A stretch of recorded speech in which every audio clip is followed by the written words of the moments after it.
Bonjour à tout le monde. Je reviens encore aujourd'hui pour vous présenter une nouvelle, pas une nouvelle technique, mais une autre technique qui peut être très utile pour ceux qui font climatologie. La première chose à faire aujourd'hui, ce sera de vous montrer comment est-ce que à partir des précipitations en millimètres par seconde, vous pouvez avoir les précipitations en millimètres par jour. Parce que nous qui faisons climatologie, on fait souvent face à ce problème.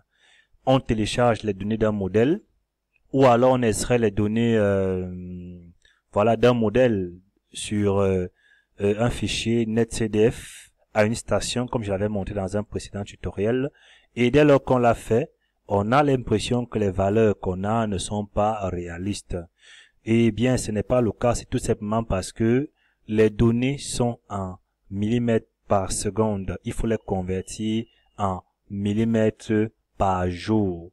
Bon, une fois qu'on l'aura fait, je vais vous montrer aussi comment est-ce que vous pouvez, à partir des données journalières, avoir très facilement les données mensuelles sur Excel. Parce que bon nombre de chercheurs ont souvent cette difficulté où ils ont des données journalières, ils veulent avoir facilement les données sur Excel, ils commencent à faire des calculs compliqués qui leur perdent du temps inutilement. Pourtant, c'est très simple. Donc, pour avoir les pluies journalières à partir des pluies en millimètres par seconde à millimètres par jour, autant pour moi, à partir des pluies en millimètres par seconde, c'est très simple. Vous multipliez tout simplement, n'est-ce pas, les pluies en millimètres par seconde par 86 400. Voilà, vous voyez bien que ça me donne, si je vois, voilà, même si j'ai choisi, j'ai arrondi un chiffre après la virgule, c'est-à-dire je prends un chiffre après la virgule, vous voyez bien que j'ai maintenant des prestations très réalistes comparativement à ce que j'ai à ma gauche. Donc là, mes prestations sont en millimètres par jour. Maintenant, vous allez voir qu'ici, voilà, j'ai 12,7 et ça, c'est très réaliste. Donc maintenant, quand je l'ai fait, je vais avoir mes précipitations, n'est-ce pas, mensuelles. Je vais d'abord faire cette petite opération pour ne pas rater et puis je peux supprimer définitivement cette colonne, ou alors oui, je vais la supprimer. Delete. Ok, bon, maintenant je vais copier ces données-ci pour vous montrer comment est-ce que qu'est-ce que j'ai fait là, comment est-ce que à partir des prestations journalières vous pouvez avoir facilement les pluies mensuelles. Je vais amener ça sur une autre feuille. Voilà, ici j'ai donc les dates, ici j'ai les pluies. Bon, oui, j'ai les pluies, je vais mettre seulement P. Bon, la première chose à faire d'abord, c'est que j'insère des cellules. Insert, je vais insérer 3 cellules, 1, 2 et 3.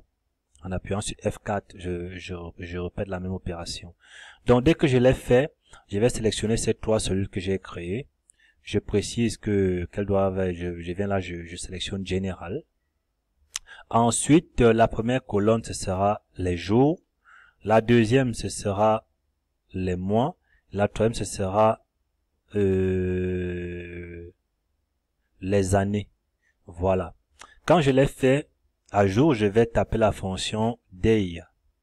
Day. Dès que je l'ai tapé, je la sélectionne. Là, je tape juste les premières lettres. Dès qu'elle apparaît, je clique 2 fois dessus, je clique dessus, et puis je viens ici, au niveau de date, je fais entrer. Vous allez voir qu'il m'indique que je suis le premier jour, n'est-ce pas, du premier mois de l'année 1948. Je double-clique ici là pour qu'il le fasse la même chose pour l'ensemble des données. Ici, je vais taper month. Voilà, fonction month. Et puis je viens encore, je clique ici. Et puis je fais ancrer. Il me dit que je suis le premier mois, n'est-ce pas, l'année 1948. Vous allez voir que ça s'arrête le premier mois, l'année 1948. Vous voyez que jusqu'à 31. Je suis toujours au premier mois et à partir du 2 là, je suis déjà au deuxième mois. Et ici, je fais year. Voilà, je clique 2 fois dessus et puis je sélectionne. Voilà, il me dit que je suis en 1948. Vous voyez bien.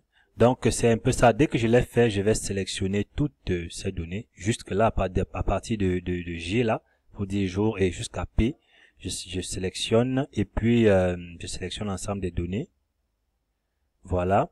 Dès que je sélectionne l'ensemble des données, je vais sur Insert, je vais sur Pivot Table et puis voilà, il a sélectionné les données sur lesquelles il doit faire le traitement et puis je dis qu'il doit importer voilà, il doit importer le traitement sur une nouvelle feuille Excel, new worksheet.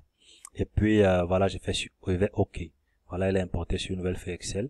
Et puis maintenant, au niveau des colonnes, je peux mettre M. Donc, oui, M, oui, ça s'arrête à 12, oui, je peux le faire. Voilà, ça me fait, oui, ça me fait 12 mois. Et puis au niveau des RAW, là, je vais mettre les années, voilà. Et puis ici, je mets les valeurs de pluie. Et je précise bien que au niveau de value fill, là, je précise bien que je veux les sommes. Si je veux les moyennes, je vais dire average. Si c'est les débits, par exemple, je vais aller dans average. Mais comme c'est les précipitations, et là-bas, on a besoin de volumes, je vais aller dans somme. Voilà, je fais OK, voilà. J'ai donc les sommes des précipitations par mois, premier mois, deuxième, troisième, quatrième et par année. Et c'est simple. Donc là, pour ne pas perdre du temps, je peux copier ça, j'amène sur bloc-notes pour que toutes les formules Excel, n'est-ce pas, soient extirpées. Et je colle ici sur une nouvelle feuille Excel. Voilà, j'ai mes données. Donc, je peux les mettre en forme. Voilà. Donc, voilà, c'est assez simple. Hein. Vous n'aurez plus de problèmes, vous n'aurez plus à réfléchir, à faire des calculs compliqués qui ne vous serviront à rien, qui ne vous perdent que le temps. Eh bien, voilà, c'était tout pour ce tuto. Si vous l'avez aimé, n'oubliez pas de vous abonner, n'est-ce pas, de liker et aussi d'activer la cloche de notification pour ne pas perdre les prochains tutos que je vais proposer. Merci